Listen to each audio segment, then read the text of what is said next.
Podcast. I'm your host, Sarah Bartlett, and I have my good friend Stacy Baxter here. She has a company called Magnolia Homes, and she's doing some amazing things for this community with real estate, and we're so happy to have you on the show. Welcome. Thank you for having me. Yeah, of course. I've been so excited to hang out with you again because the last time we hung out, I had the most fun. So my friends have been looking for a house, and then I tagged along with them, and then I ended up getting to hang out with you.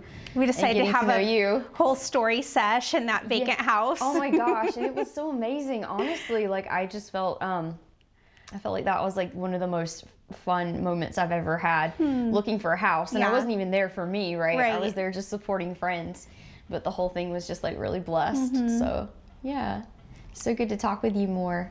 Thank you. I'm excited to be here. Yeah.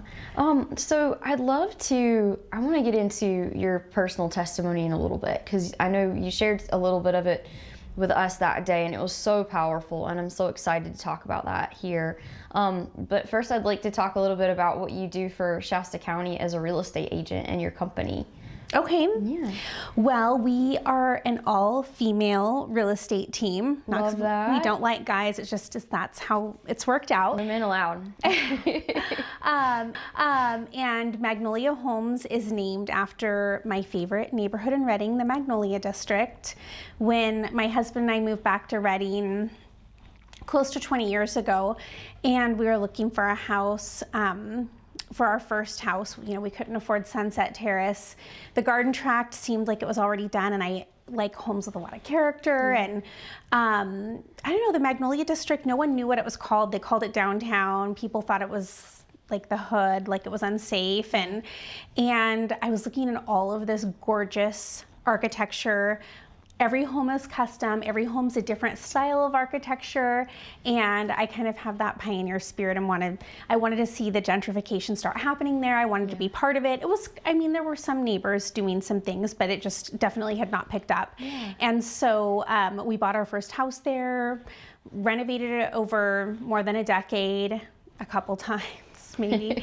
And yeah, when I got into real estate, I wanted to help continue to shed light on the Magnolia District and just continue the momentum it was getting. And I don't know, I just thought, I'm naming my company after my favorite neighborhood. And now it did help work because people know what it's called now. Other realtors, rarely do you see a Magnolia District listing where they'll call it downtown. I just saw one the other day. I'm like, you guys, District, you gotta know Magnolia District. You gotta know what it's, well, because I didn't name it that. That's what it was named, I don't know, when maps were created. Oh, okay. And that's what that little subdivision is called. So whenever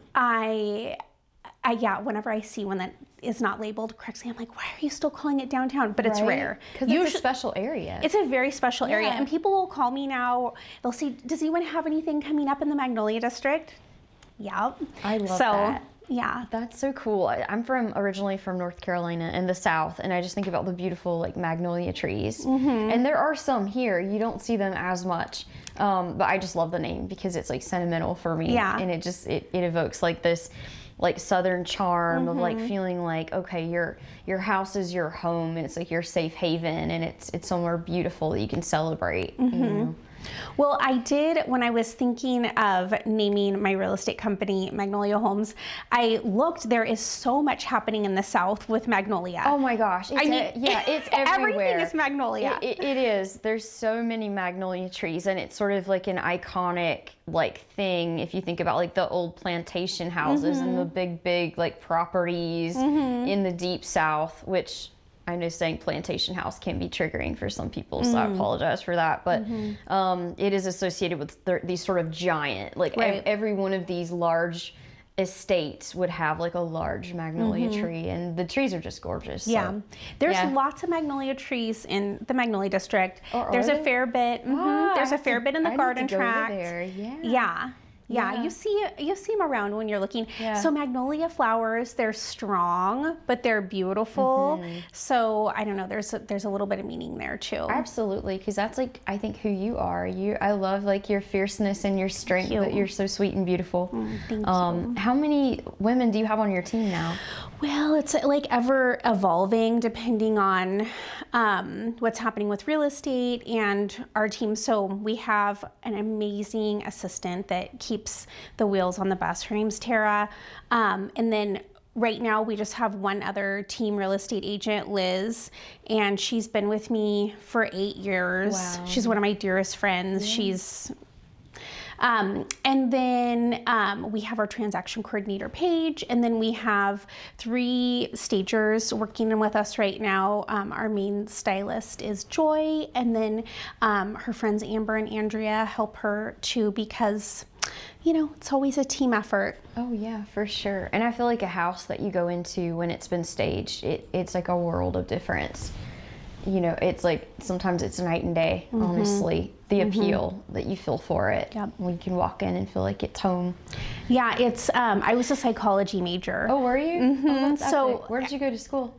Well, I started out here in Shasta College. That's how I originally came to Reading, from the little small town I grew up in, and then transferred to Sac State to finish my degree, and then stayed there for a while. Thought we were so cool living in Midtown, never wanted to come back to this little redneck town, and then I wanted it like nothing else. I actually drug my husband back here. He's from here, but I'm like, we're going back. Of course, he's so happy now. So your husband's from here? He's from this area. Did you guys meet in Sac at school? We met at Shasta College. Oh, really? Okay. English 101, Margaret Rooker's class. Shoot, I taught that class a million years ago. Did you? Back in North Carolina. I took like I taught the lowest level English course in my master's program. Yep, that's where we first met, and a year after we had that class together, I think we had another class together the next semester. He wasn't really interested.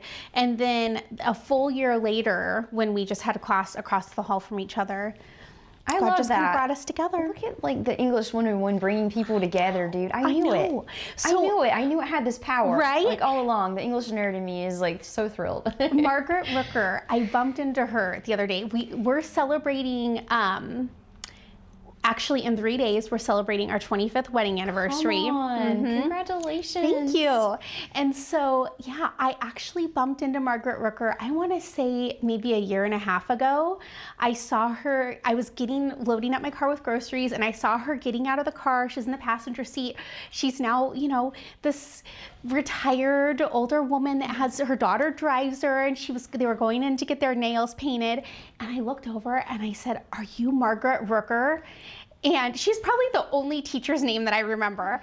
And she said, "I am." I said, "I was your student, however many years ago." And I said, "I met my husband in your class." She's like, "Oh my gosh, really?" So that was pretty cool that she's still around town. Oh my gosh, and so close to your anniversary. It's like, I know. It's like full circle. Yeah. I just love that. Oh my goodness. That's so cool. So I don't even remember what you had asked me. Oh, we were talking about staging. We were talking about we were talking about staging in your psych degree, but then I got all excited about your love story with your husband. We can come back to that. That's kind of how my squirrel brain works. Oh, me too. Conversations I have to think out loud. Yeah. I can't think in here. I don't know how people do that. So yeah, I was a psychology major. So when I walk in with my buyers to look at properties, you know, I'm watching them and watching how they react. And so I will always, and I'm sorry for any realtors that are listening to this that like it, but I just disagree. I hate virtual staging. Virtual staging looks so good online, the fake staging with AI, and then buyers get all excited and then they walk in and they're disappointed because it never looks as good in person. Yes, I have personally experienced that, and the letdown that you feel in your heart is like a little hard. Well, and sometimes I know it's going to be the perfect house for them, and they get so amped up about it, like overexcited about it. And I'm like, well, let's just see in person. I think this might be a really good one for you. And I'm trying to bring them down. Bring the expectation down. Yeah. Because if they're all amped up and disappointed feelings are not buying feelings, and it might be the perfect house for them, but they just don't feel that connection. If it was at least just shown online as what it is, then they can they have proper expectations, and they walk in and we can try to kind of tell the story of what it could be, but they walk in and then they're disappointed. It just never is as good. Yeah. So property has to look as good in person or better than it looks online. You know, how's the temperature? How does it smell? All of the feelings, right?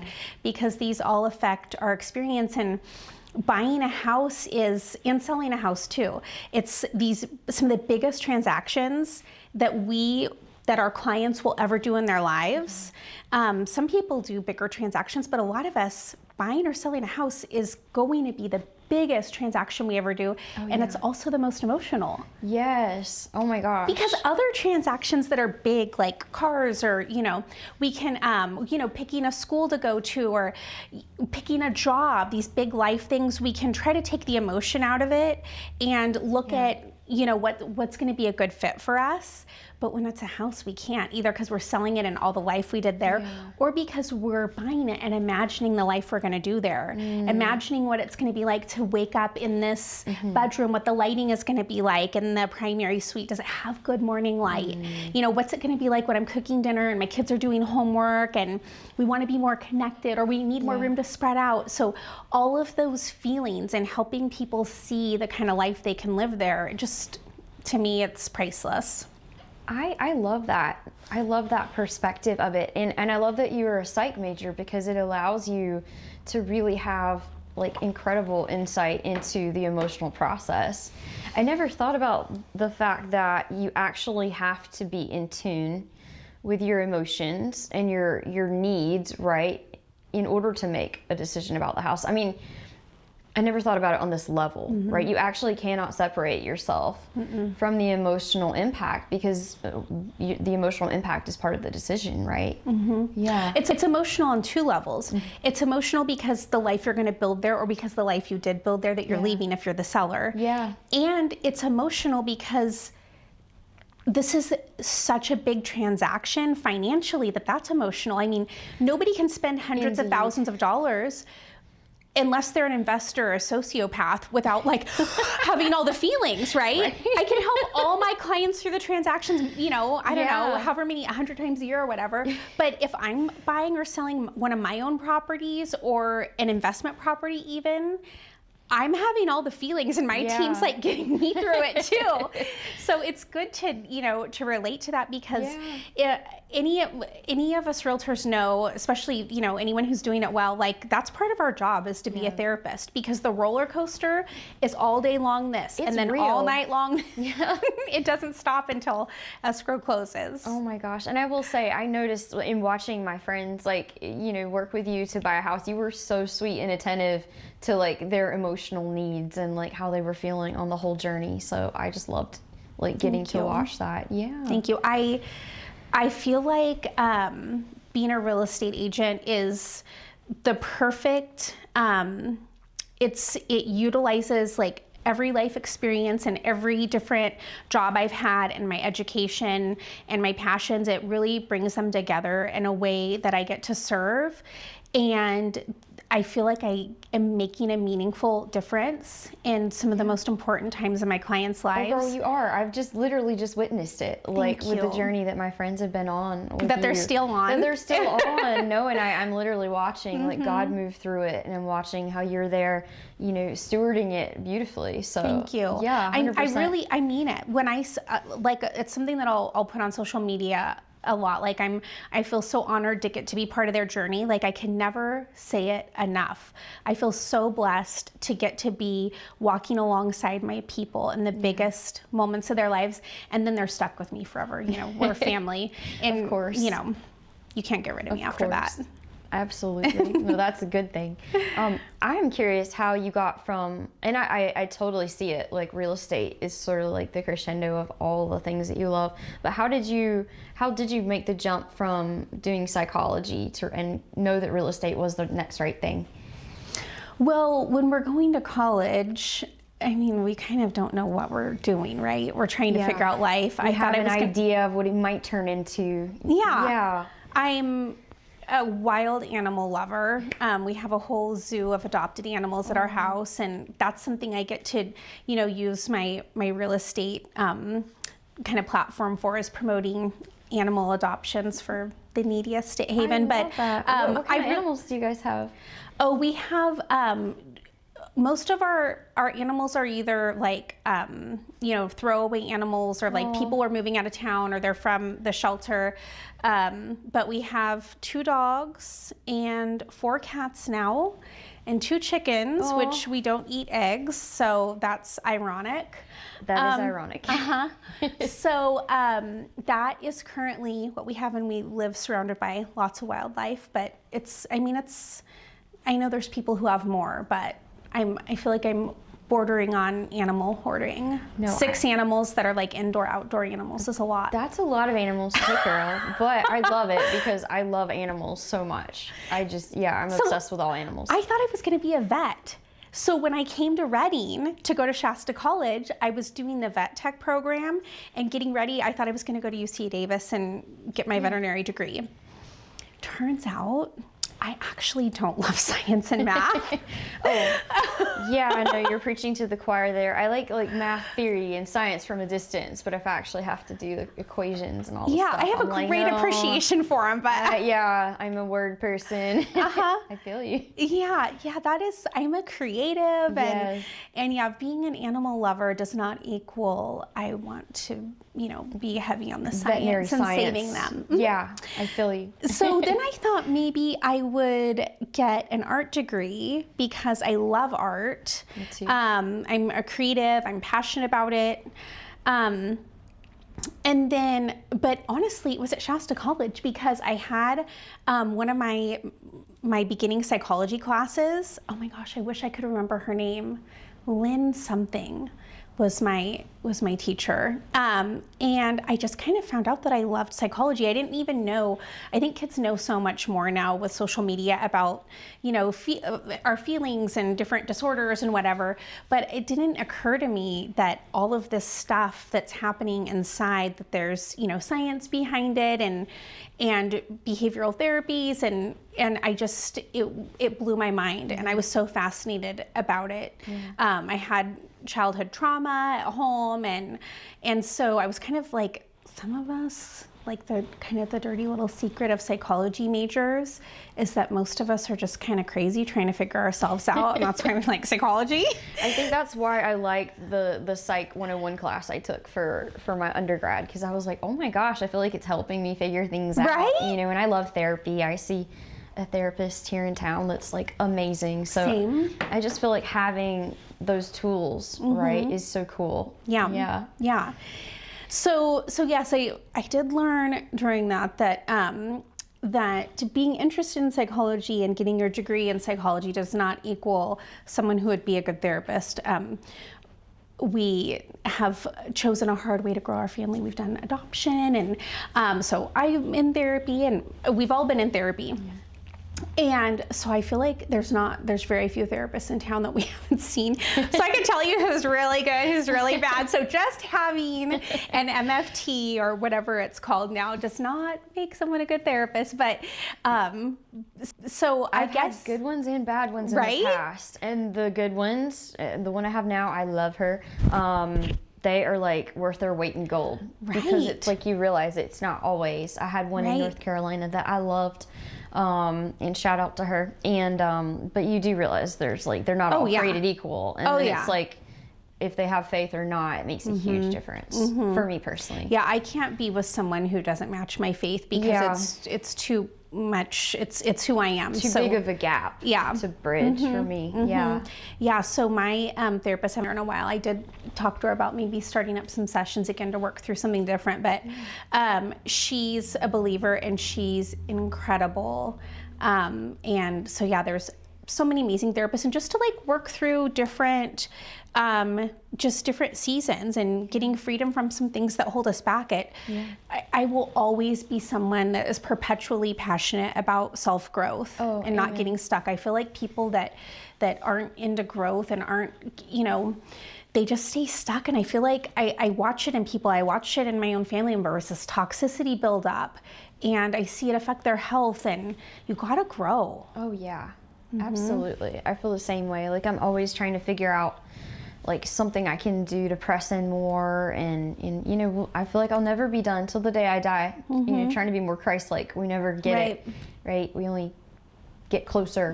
So Yeah, and I mean, none of us are doing it perfectly. We mess up and try to grow from it. Ask forgiveness when we hurt someone. Sometimes they do, sometimes they don't. But yeah, none of us are perfect. We're all broken people. We're all broken people. And I'm going to keep trying to grow and keep trying to be someone who's making a difference and never, it's really important to me to be authentic. I don't do the fake thing. I'm not like a little social ladder climber. I'm not the like trendiest on social media. Like very real to who I am. No, I love that. I love that. So my psychology degree. So my husband was majoring in criminal justice. Is this at Shasta College? This is at Shasta College. Okay. I was decided, I mean, we're both doing our undergrad. He was going to go into criminal justice, though. I was going to go into psychology. And so we got married the summer that we transferred. And so then we moved to Sacramento that summer and tried to find housing and jobs and restaurants, and so we were married at 21. We were married so young. And so, what does it take to finish the last 2 years, 2.5 years, 3.5 years, whatever it takes. Depending on how quick you go, And so we were finishing our degrees. I think I might have finished mine a semester ahead of him. I don't remember, but we didn't finish right at the same time. But I was just so done. I was so done being a poor college student. We were working in bars and restaurants all night. I did that, yeah. Right? Yeah, I did the whole waiting tables school thing. And then you're like a zombie trying to not fall asleep in class and then trying to write papers until you have to go to work and then getting home from work at 10 p.m., midnight, whatever, and then trying to write all night because the paper's due the next day. Oh yeah, I've been there. I mean, it would be a whole other world now with AI. Oh my gosh, how that would be a whole other world. That's a whole nother conversation. And as a writer, I'm very sad that people are not going to want to learn how to write anymore, but that's a whole nother. That is a whole... I could talk all day about that. So I love AI, but it's like a double-edged sword, I think. Anyway, I won't derail you. I'm conflicted on it also. Yeah. But I'm just going to say they do not know how easy they have it. Yeah. When it all had to be... From your brain to your fingertips. Typing it out. So anyways, I was done being a poor, exhausted college student, and I did not want to go back and get my master's degree. And I really thought, I don't think this is going to be right for me. First of all, I was still so immature. I was maybe 23, 25. I don't know how old I was at that time. And I didn't have the depth yet. I had no life experience, right? And I also just couldn't see myself chained to a desk, being inside, doing therapy. It just wasn't me. So I decided, I had a friend in sales, so I thought I'd get into sales. Just, I don't know, just kind of figuring it out. That's one thing I really am always trying to instill in my kids. It doesn't matter. Just do something. Yeah. Go get trained in something, go to school or go to a trade school, do something, and you can reinvent yourself. Absolutely. And my generation, we couldn't just keep reinventing ourselves. That wasn't accepted. It was like you pick a path. Yeah. But now we realize that we can keep reinventing in ourselves. And it's organic the way we grow as humans. So anyways, I love that. I wanted to get into, it's so funny for me to even talk about this because it was like the worst idea of my life. It was so not fitting for me. But one of my best friends was in pharmaceutical sales, and she's like, it's a great job. It's a good, you have a good salary, you get a company car, you get to talk to people all day. And so I wanted to get into that. Even interviewing for that, they could see how green I was. And so I got into insurance, and I was an insurance agent for a while. Building a business from scratch as a very young adult. And one of my clients recruited me to work for them, and they were, I didn't look like the other insurance people, you know, I had like the funky hair and the funky clothes, and so this art consulting firm recruited me, and so I became an art consultant doing corporate art sales. Oh, that sounds so fun. Yeah. I would back to your love of art, right? Right, Yeah. and the creativity and picking, you know, like things that you have here, like helping them pick reproductions. We didn't have, it wasn't so easy to print on canvas back then, so we didn't have the cool, as cool stuff as we have now, or picking original art, or having original artwork commissioned for the space and sculptures, and that was amazing, and working with interior designers to help them complete their spaces. So that was really cool. And then I was wanting to get back here to Redding. My husband was finishing being in the police academy, and I just did not want him to be in law enforcement in Sacramento. And that's when, you know, the public was supportive of law enforcement, appreciated them. It was not like a career to be ashamed of back then. But I just still felt like it was too dangerous. And so I drug him back here kicking and screaming, and I got into pharmaceutical sales, which I just felt like such a sellout. Doctor, I have a psychology degree, but I'd like to talk to you about how you're treating X, Y, or Z disease state. What business did I ever have trying to get them to treat their patients differently? Oh my gosh, it was not a good fit for me at all. And for everyone out there who's in pharmaceutical sales, who's drug rep or medical sales or whatever, I know that they're making a difference and it's a good fit for them. It was just not a good fit for me at all. And so, then my husband finished his police academy, got into law enforcement here. And then we ended up, we had our first baby, and she was not even 1 yet when we started trying to get licensed for foster care, because we wanted to do foster adopt. We had felt called to do adoption from like way before we were married, and then we finalized that, and God called us to adopt.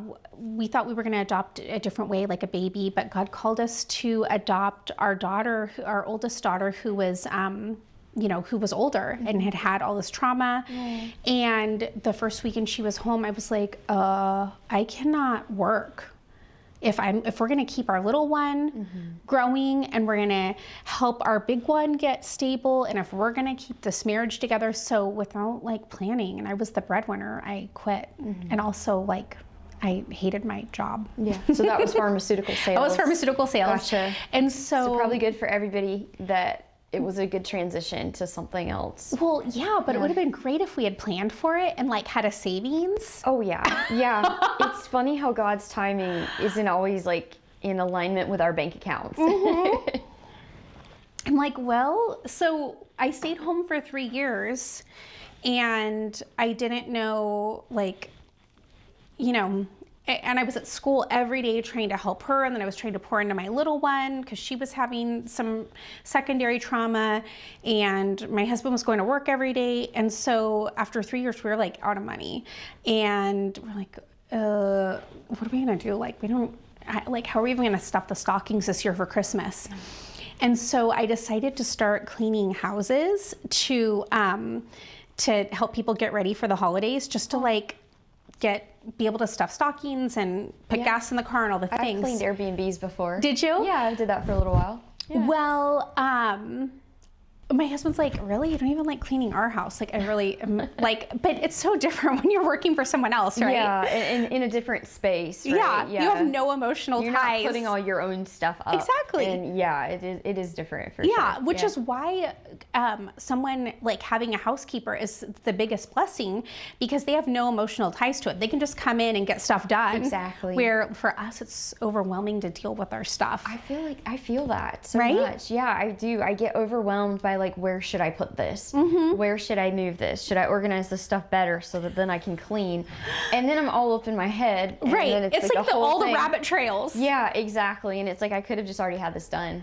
Right. So if they come in and clean, they might like put it in a funky spot, but then you can just move that thing, right? Or it might be a better spot. I had a lady that came and did my house not long ago, which is like a new thing for me. I haven't done that much since I've been in Reading, but she moved my stuff around and it looked better. And I was like, oh wow, why didn't I think of that? Yeah, and it makes more sense Yeah. too. Like when you can't find something, you just look for what would make sense, and then they find it. You know, you find that they put it in a good spot. Yeah, I was like, shoot, this is like, I kind of feel like this freshens it up. Like it's you know, the flow is better. Right. Yeah. So I was doing that, but I will say this, when you are just like trying to hustle on Facebook, because there was only Facebook back then, and you're like, hey, like I'm a really cheap housekeeper and I'll come in with my essential oils and clean your house naturally and help you get ready for the holidays. You're getting all the people who don't have, like, aren't on top of it, right? Oh, so they I didn't have think really about that. dirty houses, Oh, boy. and like they want the really cheap person. So I was like working my tail off, and I ended up like hurting my wrist and my shoulder from girl. so much scrubbing. Oh my gosh. And but I built up this little cleaning business and was charging more, and I had my cleaning helpers, and I was like, it just relieved so much pressure, because the financial pressure, like we could breathe a little bit. And so I'm like, what am I going to do for my life? Because I will tell you this, clicking into a doctor's office wearing a suit, you're treated very differently than when you show up in your workout clothes to clean someone's house. Oh, it's so true. Yeah. Yeah. Yeah. I think about that and I try to be extra honoring, you know what I mean? Because there is that like, Yeah. I did have difference. so many amazing clients, like, who were so honoring and so lovely, but some, you know, that maybe weren't as nice, or I don't know, the husbands sometimes make it weird. yeah, I could see that. You just don't know what you're gonna get Yeah. when you sign up to clean. Yeah, I would have somebody's house. never thought that going into it, but like, if you're I thinking could about see cleaning that. houses, like, just be careful, ladies. Take someone with you.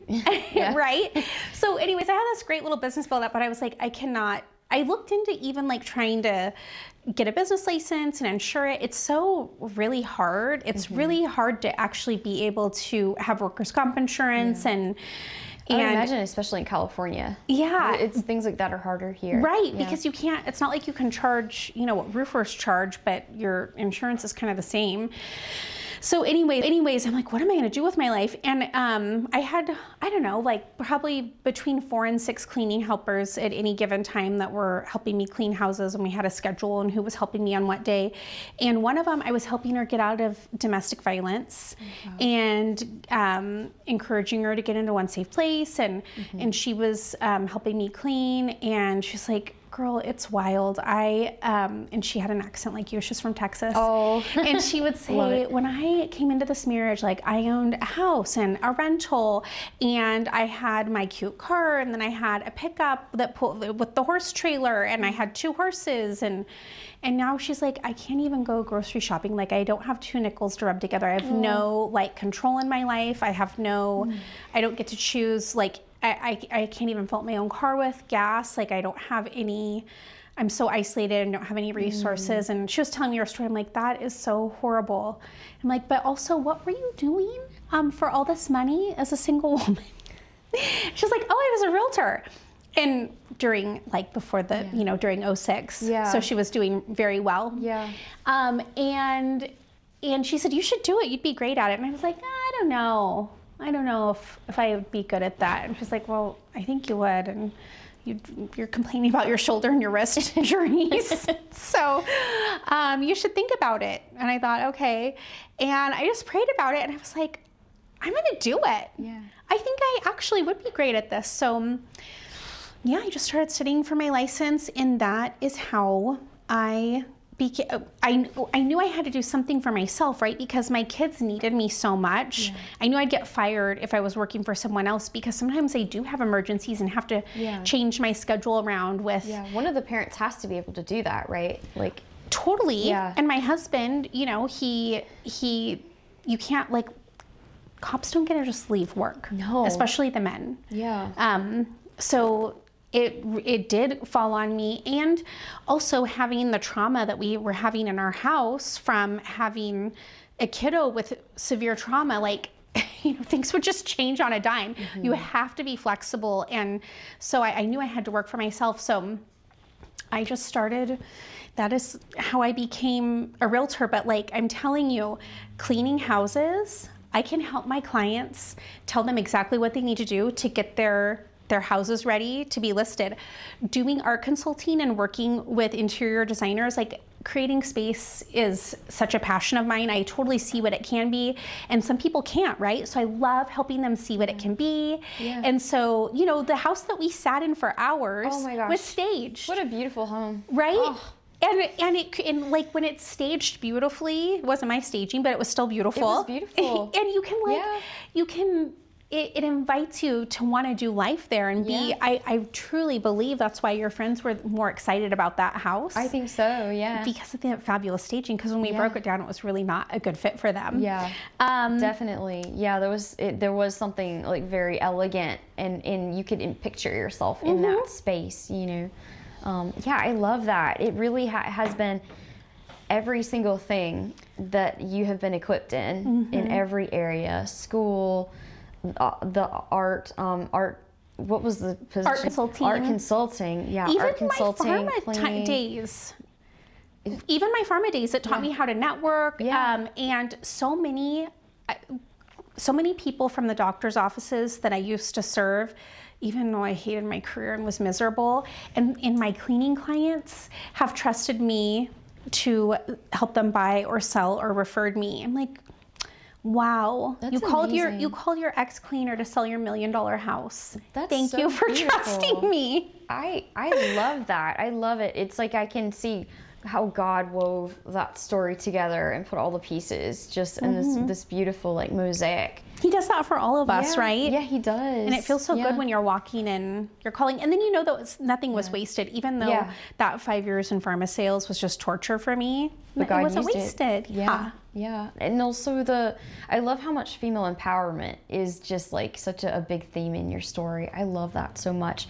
The woman that was working with you that was cleaning, is she okay now? 'Cause she's great. Okay, good. So she went to One Safe Place. I relate to her story. I was in a very abusive marriage quite a long time ago, but my heart went out to her, and I was like, I need to know she's okay. She's good. I need to reach out to her. I just got like goosebumps. Yeah. So she moved back to the South. She was in Texas, and then I think she went to a different state. And but when she was with me, she was my neighbor in the Magnolia District. That's how we met. Oh. And she stayed in One Safe Place with her 2 boys. Back then, you couldn't have your dog, so her little dog had to stay with someone else. But they let you bring your dog now. Oh, they do now. That's my great. understanding. That's it's good. Well, it's something that stops people from going, right? Because our fur babies are part of our family, and it's all about getting these people to safety. Women, men, children, whoever needs to get into a safe space. When you're in the mindset to do it, and when you have the window to do it, where you can actually leave. Right. And sometimes it's a narrow window between those two things. Yep. Yeah. Yep. So yeah, she ended up going back to Texas, and then she moved to another southern state, I think. And she is again thriving as a realtor. Okay, good. Praise God. I knew there was redemption in this story. I just wanted to make sure I heard it. Yeah. Oh, that's wonderful. Yeah. Oh, I love that. And isn't that wild that like she helped change my life? She helped change your life while she was going through it, right? And now both of you are thriving. Yeah. Incredible. She helped call out something in me that I didn't know was there. Yeah, she could see it in you. Yeah. Yeah. That's so cool. Oh my goodness. Yeah, so that's how I became a realtor. And So how long have you been in real estate? So I think I have to look back. It feels like it's been about 3 times this long, but I think October is going to be my decade, 10 years. Epic. Although it feels like it's been 20 or 30. Yeah, because there's so much leading up to it, right? Yeah. Right. Love that. And it's, there's so many people who've been in real estate, maybe as long as me, that are so young because they got into it so young. Or that have been doing it a lot longer, that are my age, because it's so amazing when you can get into it young. But it's, I have to try to think about how to say things so it's not offensive, because I don't mean it to be offensive at all, but there's something about the life experience when you're helping people through these biggest transactions. There's something about what you bring to the table in life experience. Mm-hmm. Have you lost a parent? Have you worked through the really hard times in a long marriage? Have you helped get your parents through cancer or other, these big things, these big seasons? Have you raised babies? Have you have you gone through the teenage years? Have you juggled work and school, school for yourself, I guess, or work and getting your kids all the places and maintaining a household and all these things? Like, when you're helping people with what their life is going to be, or the reason that they need to make a shift from the house that they're in to have this life experience, I don't know how you do it when you're younger. I remember when I was 30, I thought that's how old I was when I had my first baby. Mm-hmm. And I was like, I'm a grown up now. Like, I felt like I was so grown up at 30. And it's so young. I was honestly baby. So young. Yeah. Yes. I was such a baby. And you don't know what you don't know when I feel like the 30s are the danger years, because you think you're so grown up and know it all, but you don't have quite that next step of life experience yet. Yeah, I could see that for sure.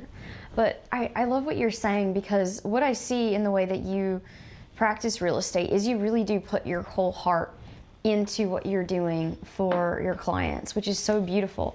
And it's not just that, but it's also what you carry, right? Like the authority that you carry, the things that you've walked through, it helps people navigate that roller coaster ride of emotions that we were talking about before.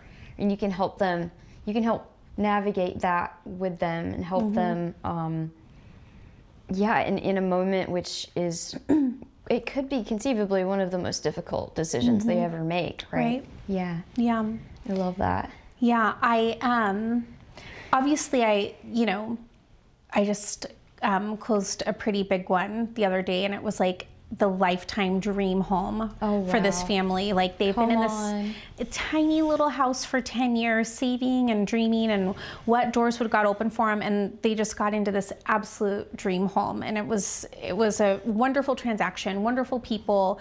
It was a very big transaction for me. I love that.